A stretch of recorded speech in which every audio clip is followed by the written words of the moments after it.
Donc bonsoir à toutes et tous. Nous vous remercions d'être présentes et présents ce soir pour ce point presse.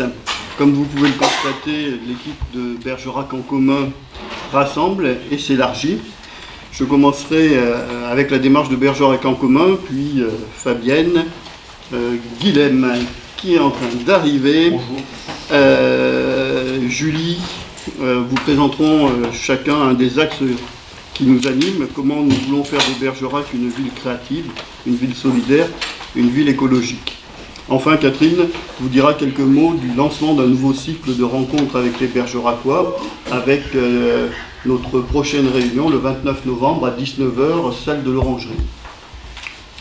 Donc Bergerac en commun est d'abord une démarche, une équipe, un projet en commun. Ce projet sera l'aboutissement d'une démarche d'analyse, de rencontres, d'échanges et de débats avec les habitantes et les habitants de notre commune.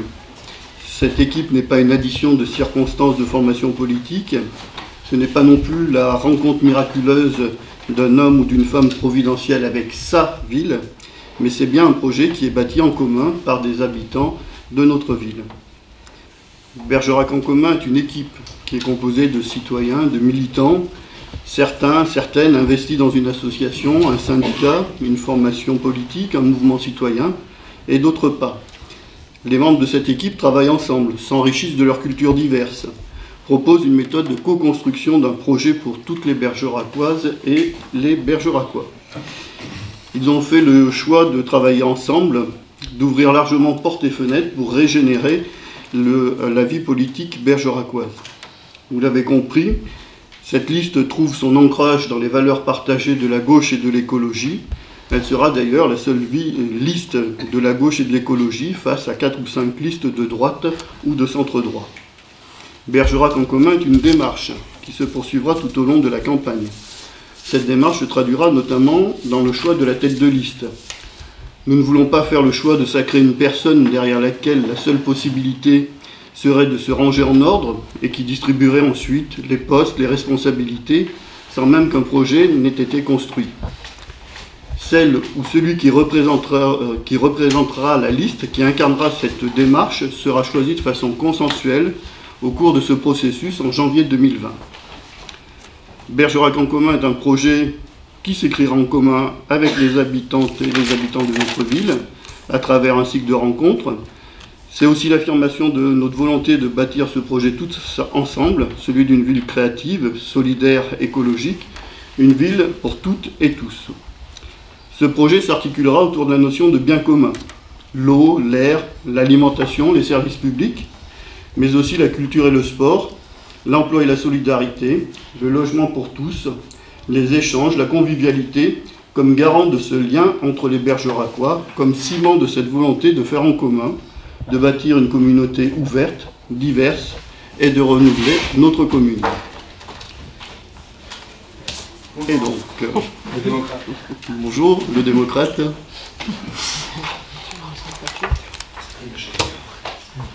Fabienne ? Oui, alors Fabienne Lafont, Génération. Donc créative, être créatif est tout d'abord une question de survie pour tous. C'est une stratégie pour stimuler l'innovation, c'est être capable de se remettre en question, c'est de s'adapter aux nombreux changements, de créer une atmosphère positive et efficace. Nous le sommes dans la façon dont nous avons décidé d'organiser nos réunions publiques, c'est-à-dire sous la forme d'ateliers participatifs avec restitution.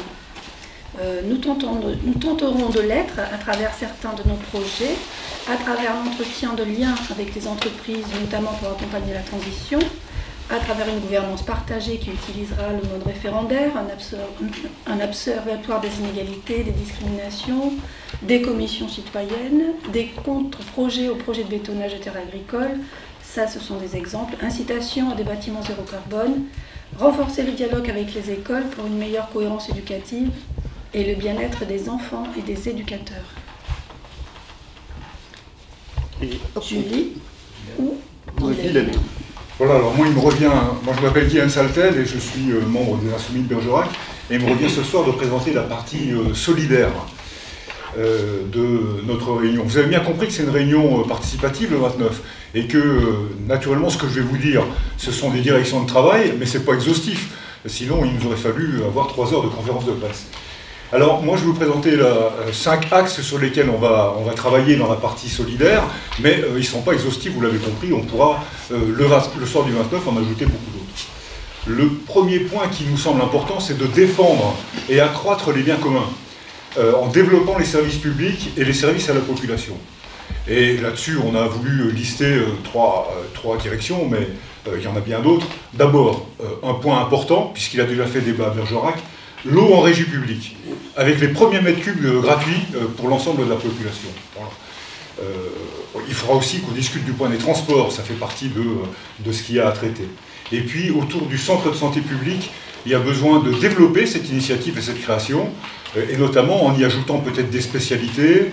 Vous voyez que moi je suis à la recherche d'un kiné, j'en trouve pas. Hein, bon, il faut pouvoir avoir une offre de kinésithérapie, peut-être de la dentisterie, des spécialités. On peut augmenter ce centre de santé publique.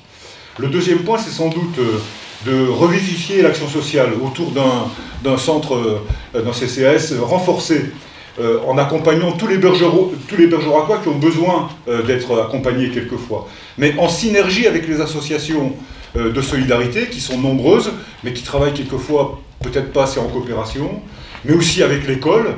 On a évoqué plusieurs pistes autour de l'école. L'école peut jouer un rôle important en matière d'action sociale. Et puis aussi, naturellement, avec les services départementaux compétents, puisqu'il y a des compétences départementales en matière de solidarité. Le troisième point sera sans doute de développer une politique d'offre de logement à prix abordable, en liaison avec les bailleurs, bien sûr, et naturellement dans des quartiers qui seront rénovés et entretenus, parce que c'est un gros problème à Bergerac, dès qu'on s'éloigne un petit peu des quartiers les plus fréquentés, on a des zones qui sont des zones tristes, hein, la voirie en mauvais état, les trottoirs infréquentables, où on chute quelquefois, je peux vous le confirmer. Et naturellement, dans cet aspect logement, il y a aussi une surveillance active, parce que ça c'est pas fait, autour de l'habitat indigne. Et il y a des questions qu'on peut se poser à Bergerac là-dessus. Le quatrième point, c'est sans doute d'être une municipalité active aux côtés de ceux qui doivent se battre pour faire défendre leurs droits, pour les faire respecter, et en luttant naturellement contre toutes les exclusions et les discriminations. Et là aussi, il y a un boulevard là-dessus. Et il y aura forcément une dimension intergénérationnelle dans ce point-là, parce que je crois qu'on peut faire plus pour les jeunes, on peut faire plus pour les personnes âgées. Il y a naturellement des institutions qui existent, il y a des associations, mais il faut que la municipalité soit là en soutien, et peut-être en aiguillon, en mouche du coche. Et puis enfin, parce qu'on n'est pas des oiseaux qui vont taper dans les caisses et puis partir après, on veut conserver la maîtrise du budget, mais en exigeant notamment de l'État qui respecte ses engagements et qu'on arrête de priver les communes, toutes les communes, mais la nôtre en particulier, des dotations qui sont promises chaque fois qu'on transfère des compétences. Voilà, c'est quelques pistes sur l'aspect solidaire. Je traverse la table.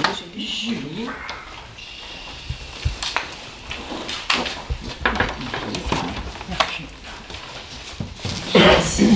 Tu me mets toujours très à l'aise. Alors, Juliette Gérizeau, secrétaire de section du PCF à Bergerac. Il me revient donc de faire un petit volet écologique sur notre campagne. Alors aujourd'hui, on vit un moment où beaucoup conceptualisent une écologie dépassant les clivages gauche-droite. Certains même vont à des alliances contre nature avec la République en marche ou la droite. Alors je crois qu'il est utile de faire connaître les effets de la politique gouvernementale sur ce point. Elle est désastreuse et pour tout dire, anti-écologique.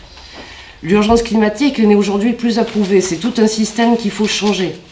Mais il y a un enjeu à faire valoir. Si des actes politiques nationaux sont nécessaires, nous pouvons localement être porteurs de propositions cohérentes avec ce que nous sommes, attachés à l'humain et donc nécessairement à son environnement. Guilhem et Fabienne l'ont dit, gratuité des transports, mise en régie publique de l'eau, valorisation des circuits courts, instauration du 100% bio dans la restauration collective, les actions à mener ne manquent pas. Alors que la protection de l'environnement arrive en tête des préoccupations des Français, avec l'avenir du système social et le pouvoir d'achat, notre action communale répondra nécessairement à cette attente forte, et l'écologie sera le fil rouge de notre campagne et de notre mandat.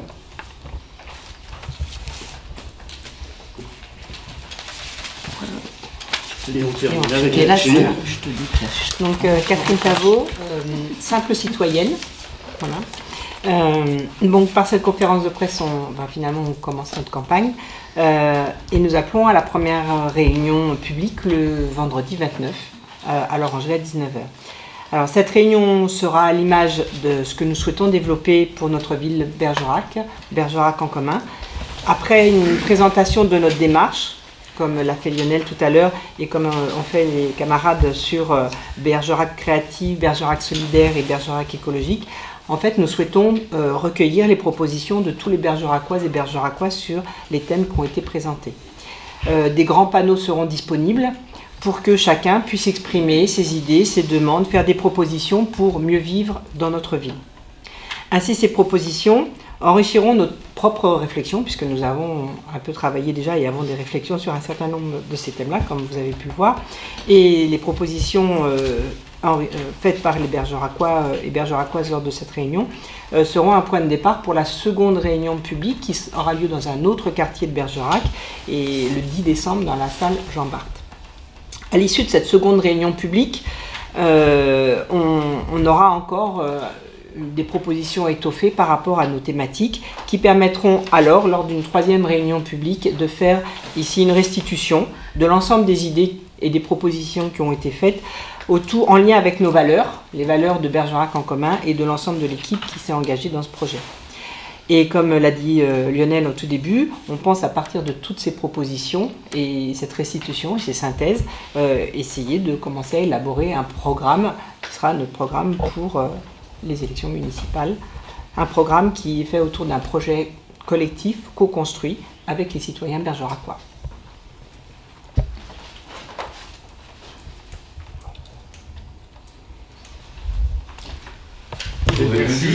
Et donc, si vous avez des questions, on peut tenter d'y répondre. Pas trop fatigué en fin de journée. À plusieurs voix.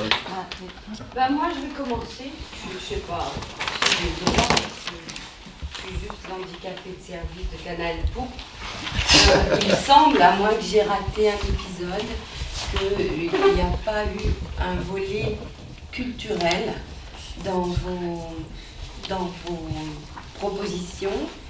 Et en particulier, pour moi, à Bergerac, il y a un énorme problème, qui est le problème de la lecture publique et de cette bibliothèque lamentable qu'on se tape depuis des années. Il va répondre, c'est bien. Et voilà, moi j'aimerais bien qu'il y ait un volet à ce propos, parce que pour moi, une bibliothèque, ou une médiathèque comme on dit maintenant, c'est un lieu de mixité sociale, c'est un lieu gratuit, c'est un lieu où on peut faire beaucoup d'autres choses que d'emprunter des livres, puisqu'il y a plein de choses à faire à l'intérieur. Et voilà, pour moi, c'est un truc primordial. Je veux bien te répondre, Christine, si personne n'y voit d'inconvénient. Comme tu l'as remarqué, on s'est limité à quelques propositions pour aussi laisser toute la place nécessaire aux habitants qui vont venir aux réunions publiques. Mais dans notre première liste de courses, la culture a été évoquée, et notamment aussi une médiathèque qui répondrait plus au nom de médiathèque que ce qu'on a actuellement. Donc rassure-toi, tout le monde y a pensé là autour de cette table. Et tu peux venir vendredi pour les petites propositions, si Alors c'est important de souligner qu'en fait on est une liste qui souhaite ouvrir énormément aux ateliers citoyens. Et d'ailleurs, on va commencer la première réunion publique par un atelier citoyen. Et vous voyez, je suis habillé en jaune fluo, c'est pas pour rien.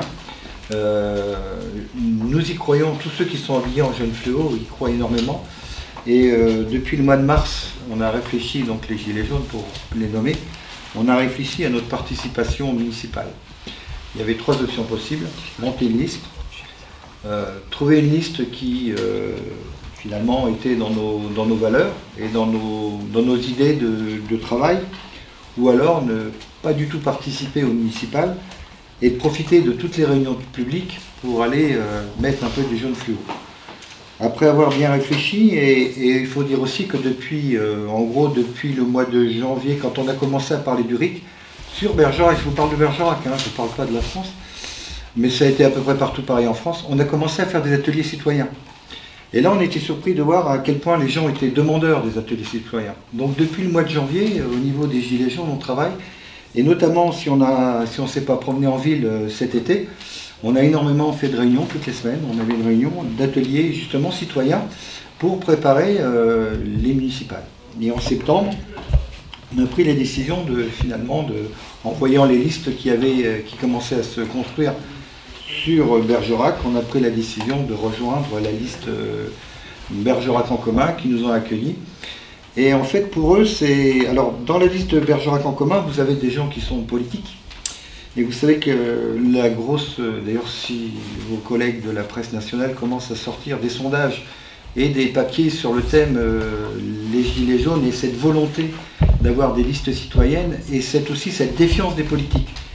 Et donc le fait d'avoir des gens comme nous, ça va aider les politiques à être encore allés plus loin dans cette rencontre avec les citoyens. Et nous sommes très heureux de voir que mes colistiers, l'équipe dans laquelle je fais partie, il n'y a pas de on honte est parti. à être politique. Oh non. Pas du tout. Non, mais avoir peur de... Alors, pas du tout, mais je peux vous dire qu'aujourd'hui, pour être dans la rue toutes les semaines et pour côtoyer des gens divers et variés, ils ont un point commun, ils ont tendance à aimer les jeunes fluo. Il y a une énorme défiance des politiques, une énorme. Ouais. Bon, je veux dire aussi un petit mot par rapport à la question qui était posée rapidement, pour vous dire que c'est difficile de faire une présentation courte et de se mettre sur 3 axes dont vous avez vu certains se recouvrent. Alors la culture, elle est en creux, elle ne sera pas en creux dans la municipalité prochaine, mais elle est en creux dans plusieurs axes qui ont été donnés. Quand moi je parle d'intergénérationnel, c'est bien parce qu'une médiathèque, c'est un lieu de rencontre, c'est un lieu de vie, c'est un lieu non pas de la culture, mais de toutes les cultures, ça c'est aussi très important.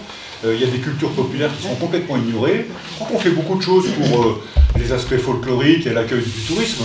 Bon, il faut continuer sans doute, mais ça ne peut pas être la seule dimension de Bergerac. Voilà. Il faut que les habitants et leur culture trouvent des lieux où ils puissent se présenter, échanger, se rencontrer, et la médiathèque, c'est un outil pour ça, quoi. Je peux dire un truc à propos de la défiance des politiques. Je crois que l'une des raisons de cette défiance, c'est qu'ils ont l'habitude de prétendre parler au peuple via la télévision ou les pseudo-débats qui y sont consacrés, mais ils ne se parlent jamais entre eux. On ne les voit, ou sauf de très rares exceptions, question du présidentiel et encore un second tour, des choses comme ça, on ne les voit jamais débattre entre eux. Et moi, ma question, c'est est-ce que vous avez prévu des débats contradictoires avec vos adversaires, entre guillemets, ou vos ennemis, je ne sais pas, appelez ça comme vous voudrez, bref, les autres listes. Je pense que là, déjà, on est autour de la table, c'est déjà un cas d'école, on est 5 formations, on fait une formation aux citoyens, enfin, c'est quand même, on a déjà réussi à parler entre nous, à construire quelque chose et partir, donc on ne peut pas nous reprocher ça, de dire qu'on n'ouvre pas le débat et... Non, ma question est, est-ce que vous avez prévu des débats contradictoires? Je dis ça parce qu'à Canal Pop, nous on essaye depuis longtemps et on n'obtient jamais de réponse. Peut-être pour répondre, on n'a pas encore démarré. Je crois que ce que vous pouvez voir ici, c'est que nous, on s'est réunis très souvent, on a essayé de trouver des méthodes de travail pour pouvoir faire que des gens qui ne se connaissent pas de bords différents s'écoutent et avancent ensemble. Pour l'instant, notre idée, c'est de faire ces réunions publiques pour tous les Bergeracois et Bergeracoises pour déjà consolider notre travail. Après, on verra bien. On n'a pas... Je vous renvoie à la question. On a une offre politique et on travaille sur des programmes, la façon de les aborder, de les présenter, donc c'est déjà beaucoup de travail. Après, peut-être que c'est votre rôle à vous, médias, de provoquer et d'inviter des... Voilà, pourquoi pas. Ce serait bien. Je vous renvoie à la question. Ça ferait plaisir. Je vous renvoie à la question. Est-ce que vous, les médias, vous pensez organiser des débats? Voilà. Ah ben nous on l'a fait, mais les gens ne répondent pas. Nous on viendra. Julie ne nous a jamais répondu. Non, parce que là, Parce que c'était en cours. on est en cours. On est en cours, Christine. Vous trouverez la salle, vous trouverez tout ça, quoi. Ils Vous ont organiserez. Mais ils ont. Ça, c'est pas très compliqué.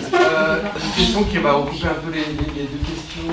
Comment vous êtes constitués ensemble? Parce que vous n'êtes pas présenté, excusez-moi, votre monsieur Jean-Marc Perlin. Ouais. Comment vous avez décidé de rejoindre cette liste, ce groupe, ce mouvement, je ne sais pas comment on va l'appeler. Enfin, comment chacun d'entre vous, vous êtes en commun. Bergerac en commun. J'aurai une autre question après sur le commun. Comment ça s'est fait? Quels ont été les leviers pour justement que les Gilets jaunes intègrent, que vous, en tant que citoyenne, vous intégriez cette liste, que les deux membres de LV, enfin je sais pas comment on peut dire aujourd'hui. Voilà, comment ça s'est constitué ce Bergerac en commun justement? Alors au niveau des Gilets jaunes, on a participé à des réunions citoyennes où des gens ici présents y étaient. Voilà. Donc ça s'est fait cet été. Donc on a discuté des municipales et c'est comme ça que j'ai pu rentrer en contact avec ceux qui ont démarré, ceux qui ont été les embryons de cette liste. C'est comme ça que je les ai rencontrés. Et alors ceux qui ont démarré, pour compléter, c'est des gens qui bien sûr ont fait des choix en termes de formation politique, mais les militants se connaissent et on est tous tombés d'accord sur l'idée qu'il fallait arrêter de ne pas se parler, de ne pas construire ensemble et de ne pas construire avec les gens. Et l'originalité de la démarche, elle est là. Bien sûr, si on veut, on refait les guerres jusqu'au Moyen-Âge, les conflits, les égaux, etc. C'est le contraire qui se passe à Bergerac, et ça c'est précieux je crois, parce qu'il faut une offre politique, une offre pour les municipales, qui soit une offre qui permette à tous d'apporter sa pierre, de venir avec ses idées, et il faut aussi la capacité de montrer qu'on peut travailler ensemble, et notamment dans l'intérêt général, dans l'intérêt public. Non pas avec un chef qui va décider de tout et qui va ordonner tout le monde et qui va essayer de réunir les gens sur sa personnalité, mais bien avec la somme de toutes les intelligences, et il y en a beaucoup chez les citoyens à Bergerac comme ailleurs, pour qu'on construise ensemble et qu'on ait une démarche ouverte. Et c'était déjà... ça change un petit peu des années passées, je dirais, en ce qui concerne les formations politiques. Et moi, je veux souligner le fait qu'on est tombé d'accord très très vite sur cette idée que les étiquettes, on en aurait, parce qu'il faut qu'on sache d'où on vient, mais c'est pas ça l'essentiel. L'essentiel, c'est la démarche, comme il a été dit par Lionel et par d'autres déjà ce soir. Mais je crois que la conférence de presse montre déjà une chose, c'est qu'il y a un vrai partage dans cette liste. On partage les idées, on partage... Et là, on partage les rôles, chacun prend la parole, et ce qui a été, moi je rejoins Guilhem, aussi constitutif, c'est on s'est jamais réunis pour discuter, on n'a pas mis les premières discussions sur les têtes de liste, combien on aurait place ici et là. On s'est dit enfin, est-ce qu'on va pouvoir discuter d'un projet, de grandes lignes sur lesquelles on peut se réunir. On a commencé à travailler comme ça. Bien sûr, il faudra y passer, la réflexion sur les têtes de liste et tout, on en est bien conscients, nous tous et toutes. Mais d'abord, on voulait aller se confronter avec la population, pas se confronter, mais aller voir la population, enrichir les propositions. Et je trouve que c'est singulier parce que très sincèrement, même nous, on n'a pas l'habitude de fonctionner comme ça. Et certainement que le mouvement des Gilets jaunes a bousculé aussi certaines pratiques dans certains partis politiques. Et c'est le cas au parti, nous, au Parti communiste, on le dit sincèrement. Mais on a vraiment une façon de fonctionner, on se voit toutes les semaines. Alors des fois, oui, on va se prendre la tête sur des trucs où on pourrait passer moins de temps, mais en réalité, c'est foisonnant d'idées, c'est très riche, et on a un vécu, très sincèrement, on va aux réunions le mercredi soir, tout le monde est content de venir à la réunion. Et ça, c'est quand même... Non, mais sur le vécu du groupe, on a fait quelques campagnes, enfin moi j'en ai fait quelques-unes, ici certains en ont fait quelques-unes. Moi je prends c'est un réel plaisir de venir ce groupe de travail qui va s'étoffer certainement avec d'autres citoyens. C'est un réel plaisir de se réunir et de réfléchir sur les idées, surtout on prend toutes les décisions en commun, et voilà, je pense que les citoyens aussi qui sont ici présents ont pu le voir dans nos réunions. Pour le moment, on a vraiment un travail collégial, collectif, et où on n'est pas pinaillé sur les petits arrangements comme il y a pu avoir par le passé. Alors, faut pas croire qu'on n'ait pas d'idée. Pour répondre à la question de Philippe de Canal sur ELV, j'aimerais bien que Lionel fasse un éclaircissement de ce qui a amené des adhérents de Europe Écologie Les Verts à rejoindre Bergerac en commun.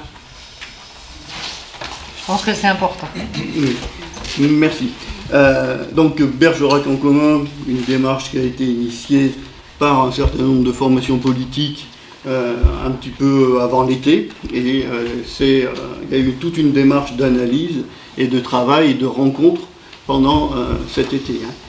La campagne ne démarre pas aujourd'hui, on va dire c'est la campagne publique qui démarre aujourd'hui, mais il y a eu un vrai travail jusqu'à maintenant de co-construction et d'analyse.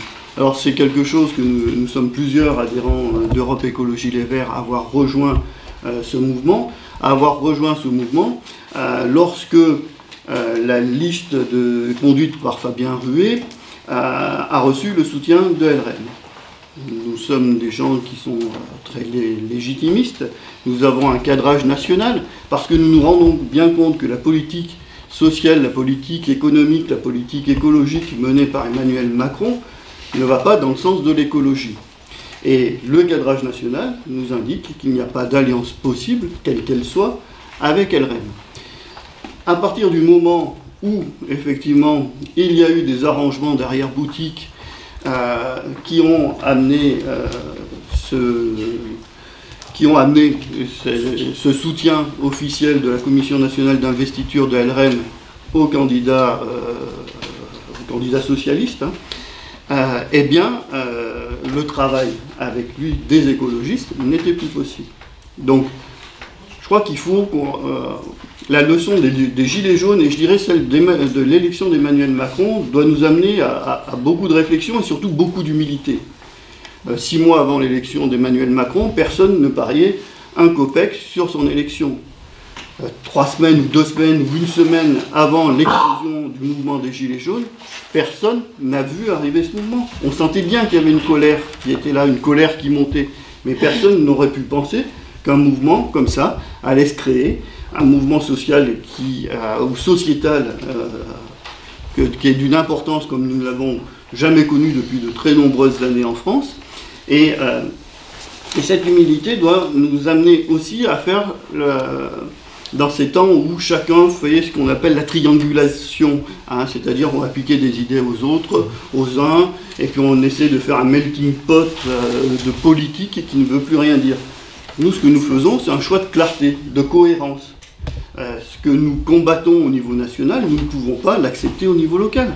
Il n'y aurait aucune cohérence, aucune clarté, et je crois aucun respect des habitants à qui nous demandons leur confiance, leur vote pour pouvoir travailler ensemble. Et alors justement, la question de l'étiquette Europe Écologie Les Verts, vous allez la récupérer ou où est-ce que ça en est avec Hélène Ménel? Est-ce qu'elle a perdu officiellement du côté d'Europe Écologie Les Verts? Alors pour l'instant, elle n'a rien perdu d'une étiquette, puisque l'étiquette n'a pas encore été donnée par notre formation politique. Dans quelques villes où la situation est très claire, eh bien, dans notre formation, dans quelques villes où la situation est très claire, l'étiquette a déjà pu être donnée et était évidente. À partir du moment où il y a des interrogations dans d'autres villes, une décision interviendra fin décembre. On vous communiquera quelle est la décision. Mais quoi qu'il en soit, le plus important, ce n'est pas une étiquette, le plus important, c'est quelle est la cohérence, quelle est la clarté du projet qu'on porte devant les habitants de Bergerac. Désolé. On vous quitte. C'est quand même dommage pour la photo. C'est dommage pour la photo. Bah oui, c'est dommage pour la photo. Ou alors on s'arrête le temps de faire la photo. On s'arrête le temps de la photo.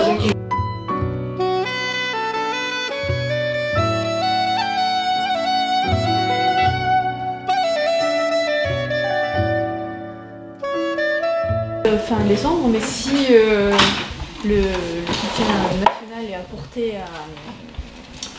à la section qui se rallie à Fabien Rué, comment vous allez vous... Regardez, c'est déjà prêt. C'est déjà fait. Il y a la version B, il y a le plan B. Le plan B est déjà... Bah, c'est un logo... Et alors, c'est... Bergerac. Et qu'est-ce que c'est? C'est ceux qui refusent de collaborer avec le gouvernement actuel. C'est ça.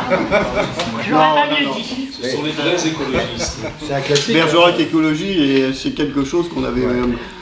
comment dire, une sorte de cercle de réflexion qu'on avait monté au moment où s'est lancé Europe Écologie en 2009. C'est quelque chose qui... il y a eu toute une phase de réflexion et on avait lancé donc ce cercle de réflexion qui a existé pendant plusieurs mois, plusieurs années, qui a continué à donner de temps en temps des informations à un certain nombre de bergeracois, notamment par des mailing lists, des choses comme cela, et qu'on a ravivé à cette occasion. Mais je veux dire, c'est pas ça l'importance. L'importance, ça va pas être un logo, la présence d'un logo ou pas. L'important, ça va être la sincérité des propositions que cette liste porte auprès des bergeracois. Après, c'est pas tant la question du logo pour vous ou pas, c'est la question aussi, est-ce que Hélène Lehmann est encore représentative des écologistes, simplement, de l'autre côté, en face, quoi. Parce que c'est là-dessus que ça peut se jouer. Posez-lui la question. Posez-lui la question.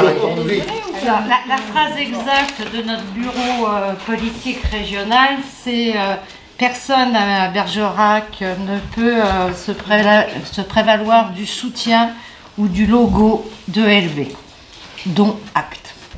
Je ne sais pas si Madame Lehmann l'a bien lu, mais en tous les cas, elle ne peut pas revendiquer d'avoir le logo ni d'avoir le soutien de sa formation politique pour le moment. Moi je reviendrai un quart de seconde en arrière si ça vous ennuie pas, parce que j'ai envie qu'on réponde nettement à une question qui nous a été posée sur nos ennemis, nos adversaires et notre capacité à débattre. Je pense que, même si on n'avait pas encore abordé cette question-là, on est tous prêts, parce qu'on aura le renfort de toutes les propositions de ceux qui vont venir travailler avec nous, on est tous prêts à débattre de nos propositions et des propositions qui vont sortir de cette démarche participative. Et on est prêt à débattre non pas avec des ennemis. Bon, bien sûr, il y a un certain nombre d'entre nous, enfin tous d'entre nous, ne supportent pas le parti haineux et celui qui veut que les gens se battent entre eux. Bon, c'est clair, quoi. Mais les autres ne sont finalement ni des ennemis ni des adversaires, c'est des concurrents. Et c'est des concurrents qu'on plaint un peu parce qu'ils n'auront pas la force qu'on va avoir nous, avec la représentativité et l'ensemble des propositions des gens. C'est une sacrée force, ça. C'est complètement nouveau comme démarche. Moi, j'insiste beaucoup sur le fait qu'on a une offre complètement différente et on fait déjà la preuve qu'on est capable de s'opposer entre nous et d'avancer et d'avoir déjà construit quelque chose qui tient debout, quoi. Qui est un cadre de travail où chacun va pouvoir s'exprimer. Et ça, c'est quelque chose d'extrêmement précieux. Alors, débattre avec d'autres, aucun problème. Ce ne sera pas des ennemis. Enfin, il y en a quand même qui sentiront la morsure. Bon. Mais on ne craint pas, parce que les gens choisiront entre l'offre d'une droite qui veut toujours servir ceux qui sont déjà bien servis, entre une offre qui sera celle de ceux qui sont contents, avec En Marche, tout va bien finalement, oh, les gens sont un peu râleurs, et puis il y aura la nôtre qui fait des propositions novatrices, très différentes, et qui clairement se situe du côté des gens, du côté de ceux qui n'ont pas grand-chose, du côté de tous bien sûr, mais sans oublier ceux qui sont toujours oubliés. Ça, c'est quelque chose qui nous tient à cœur. Je voudrais dire deux choses. La première, par rapport à nos amis avec ou sans logo, on s'en fout. Je veux dire, maintenant on s'en fout. Pourquoi? Je veux dire, non. Qui s'en fout moins, je pense. Oui, mais ce qui est important de savoir, c'est que l'équipe. Ce qui est important. Non, mais ce qui est important, c'est que. Les électeurs qui ont voté Europe Écologie Les Verts. Oui, mais je voulais vous dire qu'au niveau de l'équipe, on est très heureux de les avoir. Et c'est les meilleurs, donc on tient les garder. Voilà. Et la deuxième chose, c'est que la réunion de vendredi 29, il y aura parmi les gens qui sont là, il y aura des gens avec ou sans gilets jaunes, et ils ont déjà l'habitude de travailler en atelier citoyen. Ils ont appris à travailler en atelier citoyen. Donc ils viennent et ils vont remplir les murs. Bon, je ne sais pas s'ils vont les noircir complètement, mais ils viennent, ils ont l'habitude. Et j'espère que d'avoir dans la salle des citoyens qui ont commencé déjà à apprendre à travailler comme ça, ça va stimuler les autres qui seront là peut-être pour la première fois à une réunion citoyenne. Ça, moi j'y crois beaucoup. Il y a eu une sorte d'éducation qu'on a faite depuis quelques mois sur un travail citoyen basé sur la problématique municipale. Moi je peux dire aussi, peut-être sans être gilet jaune, qu'il y a tout de même plein de bergeracois qui sont un peu désespérés de ce qui est proposé en termes de propositions, que ce soit des gens qui des choses, hein. C'est pas forcément tous les gens qui sont à la rue, il y a des gens qui travaillent aussi et qui vont bien, etc. Et ils en ont un peu assez de ce qui se passe. Et je pense qu'une partie d'entre eux sont vraiment contents du projet qu'on a. C'est-à-dire qu'ils sont contents d'avoir d'autres perspectives, d'avoir une gauche qui existe, d'avoir des propositions avec des valeurs qui sont des valeurs de gauche. Et ça, je crois qu'on a des retours enthousiasme que nous ayons construit ce projet-là. Et donc c'est dans ce sens-là, moi je suis citoyenne et je suis là parce qu'en fait, on arrête de râler. Et pour arrêter de râler, il faut faire quelque chose. Voilà, donc c'est un peu l'investissement des uns et des autres et je pense qu'il y aura des gens qui seront bien contents, quoi. À ce sujet, si je peux me permettre de rappeler quelque chose, tout ce que je vois au niveau des citoyens sur le marché bergeracois et ailleurs, puisque je fais du social de façon bénévole, j'étais là pour un contrôle de loyer et tout. Donc, quand je vois tous ces citoyens et citoyennes qui attendaient une unité vraiment qui fasse quelque chose, qui allait enfin faire un projet avec eux, évidemment, dans le bon sens, c'est-à-dire les soutenir, s'occuper de leurs problèmes et tout. Je pense qu'il y a une grosse attente de ce côté-là. Et là, je pense que nous sommes en train de réaliser ce que ces gens attendent depuis très longtemps. Voilà. En ce moment, on est en train d'assister à une sorte de tripolarisation de la vie politique. Vous avez le parti haineux, comme a dit le camarade tout à l'heure, hein, les partis haineux, ils sont plusieurs, qui existent. Vous avez une sorte de formation un peu au milieu qui sont en train de devenir toutes les ressemblantes les unes avec les autres, à force de vouloir se fâcher avec personne et de faire du et à droite et à gauche, ou ni à droite ni à gauche, et un peu de partout, et on tourne en rond et on ne sait plus trop où on en est de ce melting pot politique. Il faut quand même voir que les deux partis qui ont transcendé la vie politique française depuis 1958 ont des scores aux dernières élections qui sont à râler pâquerette, hein, que ce soit d'un côté l'UMP ou de l'autre le Parti Socialiste. Et ça, c'est des choses qu'il faut entendre des citoyens.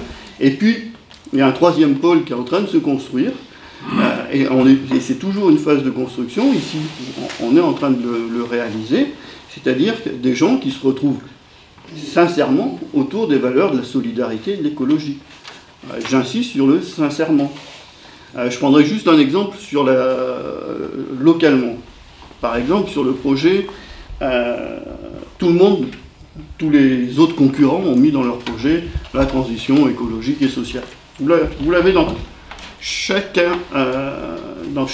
programme, projet, puisque le projet il est déjà écrit depuis... pour certains 5 ans,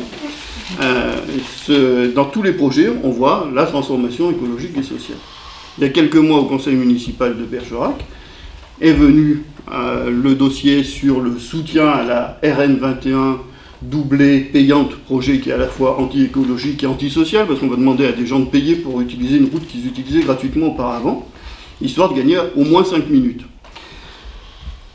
Moi, ce que j'ai pu constater, eh bien, c'est qu'il y a un seul conseiller municipal qui a voté contre pour des raisons écologiques, c'est Cédric Zapera. C'est-à-dire que, et les autres ont tous soutenu ce projet de RN 21, d'aspirateur à camion, là d'autoroute qui passerait dans le coin pour dévier tous les camions de Bordeaux par la Dordogne. Est-ce que c'est vraiment ce que nous voulons comme projet de développement? Regardez, un petit peu comme les vaches, passer les camions dans la Dordogne, et je crois que c'est pas ça. Donc, demander d'un côté de la transformation écologique et sociale, et puis derrière faire des choses et soutenir des choses il y a quelques semaines, quelques mois, qui sont complètement l'inverse, c'est juste là aussi un manque de cohérence. Et les gens ne peuvent pas s'y retrouver. Pas le manque de cohérence, c'est du mensonge. Ils sont conscients quand même. De cohérence, je dirais. Plutôt du monde, il est gentil. Là, on peut y aller, là. On ne parle pas de tête de liste encore donc chez vous, mais quand même, l'équipe, la liste est complète, on va dire. Est-ce que vous attendez qu'encore des personnes vous rejoignent? Il y a des ouvertures, justement? C'est encore ouvert. C'est le but des rencontres publiques. Des réunions publiques. Oui. Et on n'est pas venu à 35, d'ailleurs. Donc là, il y a toute la liste. Non. En fait, c'est ce que j'ai expliqué tout à l'heure, c'est qu'à chaque réunion publique, on va faire travailler et écouter et travailler avec les citoyens qui vont venir, et qu'à terme, on espère qu'il y aura bien d'autres citoyens qui vont nous rejoindre et qu'on puisse co-construire ce projet. Clairement, vous arriverez. Je veux dire, il n'y a pas là. Je crois que. Vous n'êtes pas tous là. Non, nous ne sommes pas tous là. Je prends un exemple. En 2008, Bernard Albricot a tiré une liste de 35 personnes. J'étais aussi le co-animateur d'une autre liste de 35 personnes. En 2014, là aussi, Europe Écologie Les Verts, dans le cadre d'un rassemblement avec à l'époque le parti de gauche notamment, et bien là aussi, il y avait une liste, et le parti occitan bien sûr, c'est pas un souci à la rigueur, parce que ce qu'on constate, et ce que disait tout à l'heure Julien Chouet, c'est que les gens viennent et prennent plaisir à travailler ensemble. Et c'est quelque chose qui se ressent de façon assez nette lors de nos réunions, puisqu'on a quand même un gros travail d'analyse et de construction de la campagne qui se fait, de choix, et notamment de ce choix d'aller vers les citoyens et non pas de leur amener un projet tout prêt, tout cru, et qui ne leur correspond peut-être pas. Et ça, on n'a aucun souci. Nous aurons bien une liste complète, et il n'y a pas de souci. Il y aura bien une tête de liste, parce que c'est quelque chose qui est obligatoire, mais c'est bien, et parce que nous sommes nombreux à travailler ensemble, il n'y aura pas de partis hégémonistes qui écraseront une majorité, il y aura forcément des gens qui ont pris l'habitude de travailler ensemble depuis maintenant plusieurs mois, et qui vont encore pendant plusieurs mois travailler ensemble. Et ça, c'est aussi le gage d'une réussite lorsque nous gouvernerons cette ville. On dit que la difficulté chez vous, c'est justement qu'il n'y a personne qui veut être tête de liste. Si, il y en a. Tous, on veut tous. Bah non, mais c'est ça le... Il y a 35 têtes de liste. Voilà, 35. Et il y a 28 000 militants. Il y a plusieurs possibilités. Il me pose une question. Il est derrière, alors on le voit pas. Demande de parole depuis très longtemps. Non, mais je suis sage, j'attends mais patiemment. Mais il y a qu'à s'intégrer. Non, mais il n'y a pas la place. Mais moi, je serais bien désintégré. Justement, par rapport à la tête de liste, mais je vais revenir un tout petit peu, je vais y revenir. Par rapport à la construction de ce que vous souhaitez mettre en place, ou ce à quoi vous tenez. Parce que je pense que, moi, ce que j'ai compris, c'est qu'une des différences, il n'y a pas de projet écrit, contrairement aux autres. Vous avez parlé d'innovation, mais je reprends le mot d'atelier participatif, de co-construction ou de restitution. On le trouve dans toutes les listes. Il y a eu des ateliers participatifs sur la démocratie directe, sur la transition écologique, qui ont été organisés par un autre candidat qui est déjà lui-même tête de liste. Donc ça, c'est une première question. Qu'est-ce qui fait la différence? Pourquoi vous n'avez pas été à ces ateliers pour discuter de tout ça? J'enchaîne avec mon autre question. Commun, c'est le mot qui vous rassemble, enfin c'est le mot que vous avez choisi. Je fais la différence entre les biens communs et le commun, qui est la façon de travailler ensemble, de décider, de délibérer. Et par exemple, la tête de liste, Lionel, tout à l'heure, tu as dit ça se fera de façon consensuelle. Mais pourquoi est-ce qu'il n'y aurait pas un tirage au sort pour la tête de liste? Ça me paraîtrait plutôt pas mal, comme pour une liste citoyenne et de gilets jaunes. Et tout à l'heure, Fabienne, tu parlais en démocratie, tu as parlé de voie référendaire. J'ai pas très bien compris comment vous pourriez mettre en place de façon plus intéressante la démocratie vraiment directe, c'est-à-dire la voie référendaire, mais quoi? Pour quel type d'enjeux? Et quelles sont les autres pistes qui vous semblent intéressantes, peut-être via les ateliers citoyens, de mettre en place une démocratie directe? Voilà, il y a plein de questions. Après, on parlera ensemble, nous, mais le référendum, c'est pour vraiment des projets importants ou des décisions importantes. Ça ne va pas être à tout bout de champ un référendum, parce que ce ne serait pas possible. Après, qui installer des commissions citoyennes, plus que ça ne se fait, à plusieurs endroits, que ce soit au niveau de la CAB ou de la ville.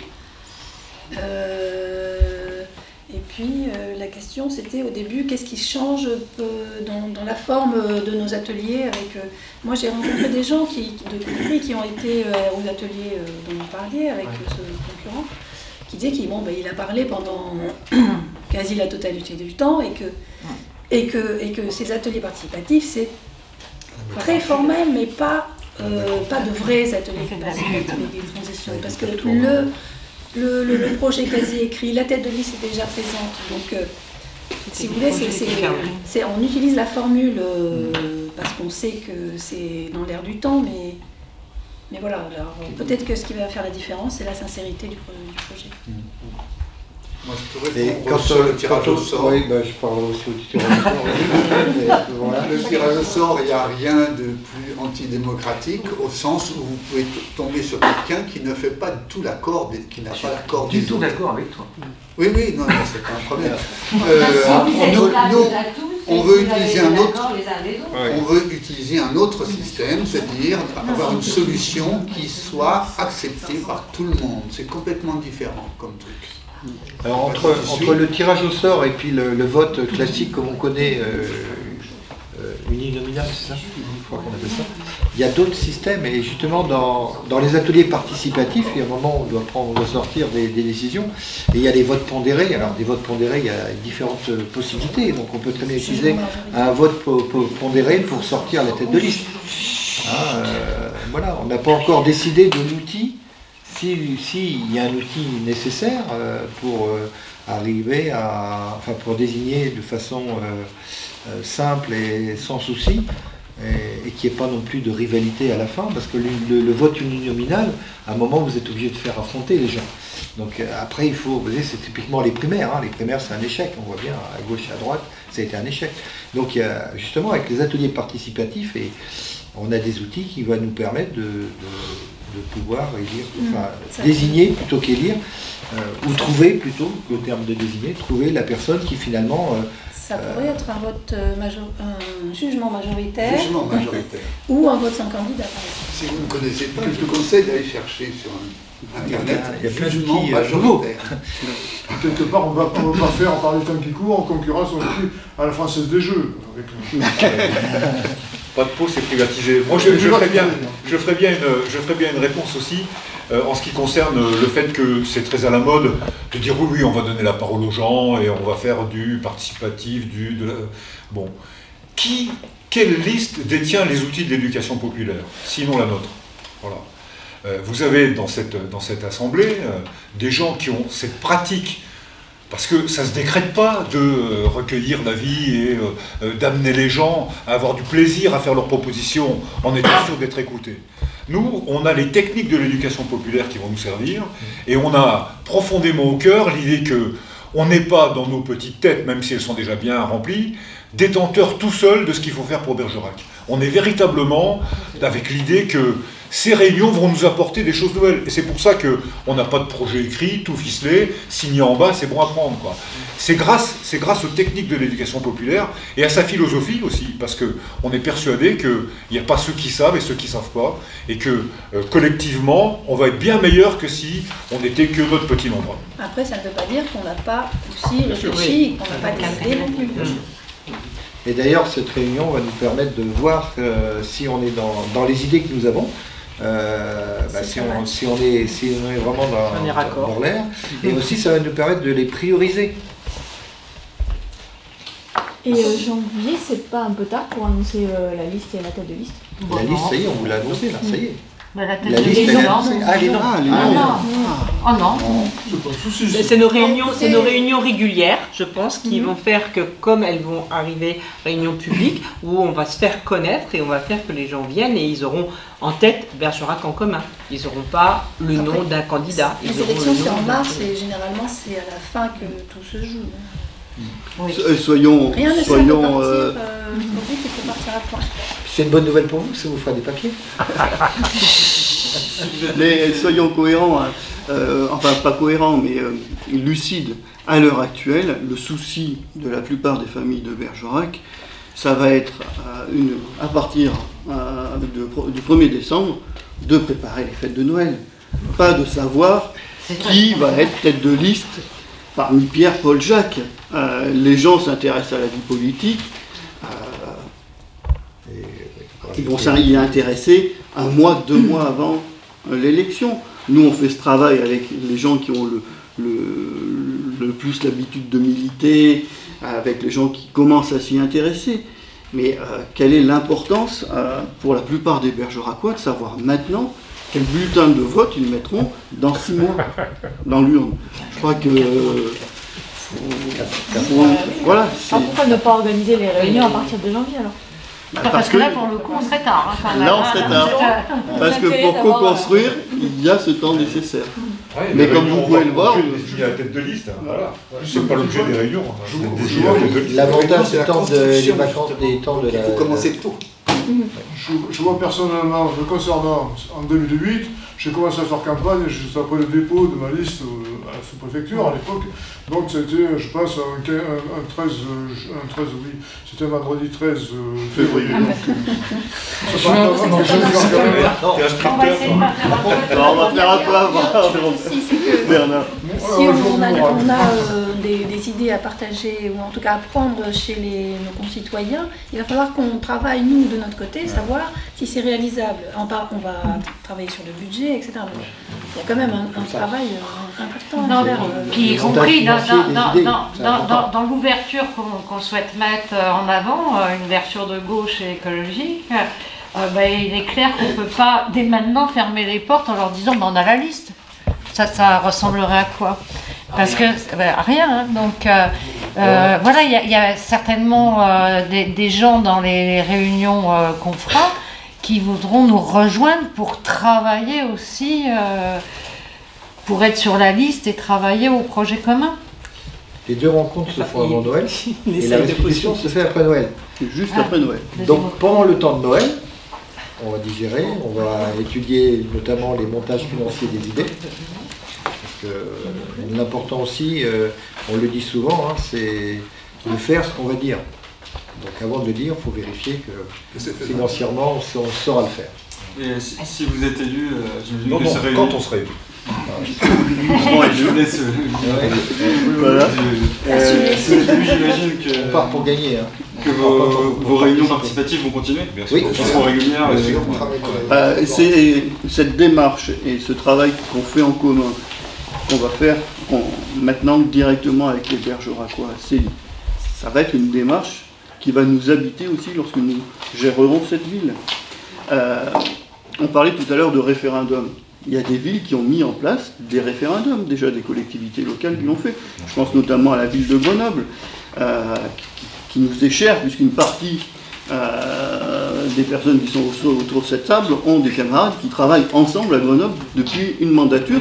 Ça s'est tellement bien passé qu'ils sont en tête de tous les sondages d'ailleurs. Oui, ils poursuivent d'ailleurs. Voilà. Et ils poursuivent ensemble et ils élargissent ensemble.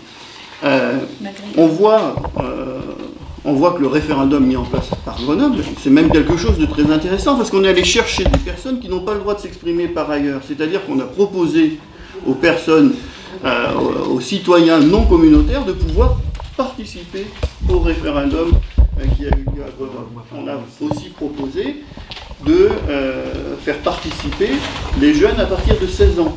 Parce que aussi, pourquoi celui qui aura 17 ans, 11 mois et 30 jours la veille des élections municipales, pourquoi n'a-t-il pas le droit de s'exprimer?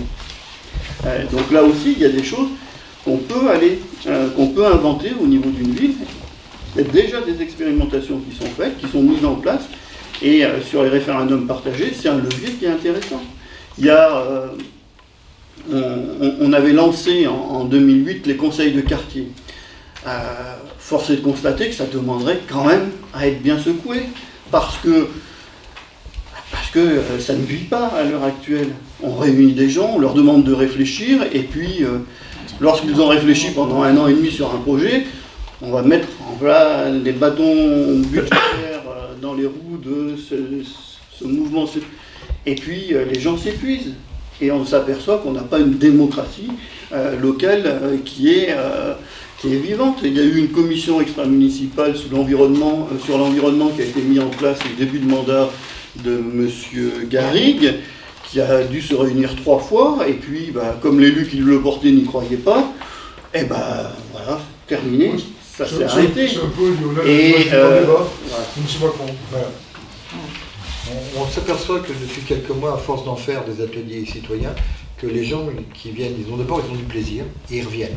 Et ils sont de plus en plus constructifs. On a des choses de plus en plus réalistes et de plus en plus pratiques. Enfin, vraiment. Par exemple. Comme ça, brûle pourquoi? Je sais pas, non, si vous avez une question. C'est pas un piège. Je prendrai un exemple qui est né lors de notre campagne des municipales de 2014. Puisqu'on avait fait on avait engagé tout un travail et même de 2008, on avait engagé tout un travail, toute une réflexion sur les cantines bio et locales. On a organisé des débats, des apéros-débats, on appelait ça. Il y avait, sur le thème des cantines, plus de 60-70 personnes qui sont venues discuter des cantines. Il y avait des producteurs locaux qui étaient là, des transformateurs, des cuisiniers, etc. On a réfléchi ensemble. C'est pas quelque chose que nous avons pu mettre en place. Garrigue a eu l'intelligence de sauter sur cette proposition et de commencer à la mettre en œuvre. Maintenant, il faut aller plus loin, parce que là aussi, on s'est arrêté un petit peu au milieu du gué, mais c'est né dans des discussions de citoyens. Et pourquoi on ne donnerait pas à manger quelque chose qui soit local, qui soit sain, qui soit au même prix, parce que passer à des produits labellisés, ça coûte le même prix que donner l'argent à Scolares. Voilà, Scolares, c'est une multinationale, ils veulent leurs dividendes, et on s'était aperçu que la partie du dividende versée à Scolares par les cantines de Bergerac, eh bien, ça permettait de passer à des aliments labellisés, notamment labellisés bio. Pourquoi on ne fait pas ce choix-là ? Et donc, les gens qui ont réfléchi à ça, eh bien, c'est quelque chose qui a été porté et dont certains ont eu l'intelligence de s'en emparer, même s'ils ne sont pas allés complètement au bout de la démarche qu'on avait pu avoir. Une idée, c'était sur la gratuité du transport, et il y avait tout de suite la question, mais qui paye ? Et alors c'est là où on voit que dans les ateliers citoyens, il y a ce qu'on appelle l'intelligence collective. Alors c'est un bien grand mot, il faut le vivre, hein, parce que moi au départ, quand on m'a dit l'intelligence collective, ouais, c'est quoi ça ? Et en fait, un exemple typique de l'intelligence collective, c'est les transports gratuits. Et il y en a un autre qui dit, oui, qui paye ? Et il y en a un autre qui dit, les parcs-mètres. Voilà. C'est-à-dire que revoir le parking payant, pourquoi ne pas réétudier les parkings payants pour payer le transport collectif gratuit? C'est une façon de revoir complètement les choses, entre autres. Il y a aussi le versement transport qui est payé par les entreprises et qui permet, là aussi, d'abonder les services de transport en commun. C'est fait dans de nombreuses villes. Et le transport en commun gratuit, l'exemple de Libourne le montre, par exemple, c'est multiplier le nombre de personnes qui va utiliser ce moyen de transport. Et ça s'accompagne d'une réflexion aussi sur la place de voiture en ville. Parce que les gens font toujours le choix de prendre le moyen de transport le plus pratique. Si vous avez des bus cadencés toutes les heures, quand vous devez partir à 7h du matin de la rive gauche pour arriver à 8h au lycée Mène de Biran, qu'est-ce qui se passe? Il y a 3 gamins qui prennent le bus parce que les parents ne peuvent pas les emmener, mais tous les autres montent dans la voiture et traversent le pont tous en même temps, ce qui permet de dire qu'il y a des embouteillages à Bergerac, quoi. Mais parce qu'on n'a pas une offre qui est adaptée aux besoins des Bergeracois. Et ça aussi, c'est des choses auxquelles il faut penser. C'est pas simplement, tiens, on a un transport urbain qui existe, on fait du bricolage depuis des années, mais in fine, quand on regarde les bus, eh bien, ils sont plutôt plus vides que pleins. Mais parce qu'on ne propose pas le service qui permet de rendre ce moyen de transport plus pratique que l'automobile. Il y a un exemple, c'est le quartier prioritaire nord, Bergerac, 0 transport. Et la future piscine? Je ne sais pas, mais déjà là, il y a un quartier prioritaire quand même, ça veut dire quelque chose, un quartier prioritaire, il y a 0 transport. Donc les petites dames, ont leurs pieds pour aller faire les courses et rentrent chargées. Voilà, c'est un des quartiers délaissés par les transports. Mais par contre, il y a des belles navettes pour aller au centre commercial. Qui sont vides aussi. Ouais. Oui, mais on ferait mieux de mettre des navettes pour les enfants parce que... Lionel, dans ton préambule, tu disais, ce que j'ai compris en tout cas, que ce qui vous rassemble, c'était aussi d'avoir une alternative contre les listes de droite et les centres droits. Oui. Est-ce que vous vous engueulez quand même de temps en temps? Je prends juste... Ah bon? Jamais? Mais je pense qu'il faut s'engueuler, c'est quand même bien pour avancer. Est-ce que... alors juste un truc, moi qui m'avait étonné,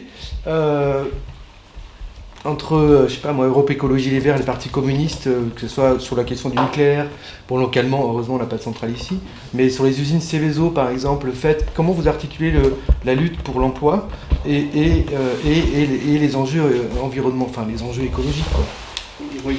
Alors, si ça peut vous rassurer, si ça peut vous rassurer, on débat, mais on ne s'engueule pas. Et on peut avoir des débats qui, effectivement, touchent à des moments, à des choses qu'on porte de façon différente dans nos formations politiques. Mais on débat et on ne s'engueule pas. Ça se fait toujours, moi c'est ce qui me plaît beaucoup dans ce groupe, dans cette équipe. Ce qui me plaît beaucoup, c'est qu'il y a un grand respect des uns et des autres. Et on veille, parce qu'on sait qu'on est différents, parce qu'on sait qu'on a des cultures et des cultures politiques différentes, on veille à ce que garder ce respect des uns et des autres. Après, sur les points que tu as évoqués, sur les sites Céveso, j'ai fait partie du comité local d'information et de concertation du site Céveso-Seuil-Haut de la Poudrerie pendant plusieurs années. J'ai jamais demandé la fermeture de ce site. Ce que j'ai toujours demandé, par contre, c'est qu'on soit les plus rigoureux possible sur la mise en œuvre des plans et du respect des directives Céveso, et notamment Céveso-Seuil-Haut. En Dordogne, il y a une dizaine de sites Céveso-Seuil-Haut. Les 9/10 sont en Bergeracois. Et je préfère qu'il y ait une usine Céveso à Bergerac avec une équipe de pompiers qui soit formée à la prise en charge du risque chimique, plutôt qu'elle soit, je ne sais pas où, mettons à Ribérac par exemple, où là, on n'a pas d'équipe de pompiers formée à proximité s'il y a un problème de ce type. Sur le nucléaire, le Parti communiste, je ne sais pas si vous avez fait attention, a beaucoup évolué. Mais pourquoi il a beaucoup évolué? Parce qu'il s'aperçoit aussi que le nucléaire est une impasse. EDF est quasiment ruiné.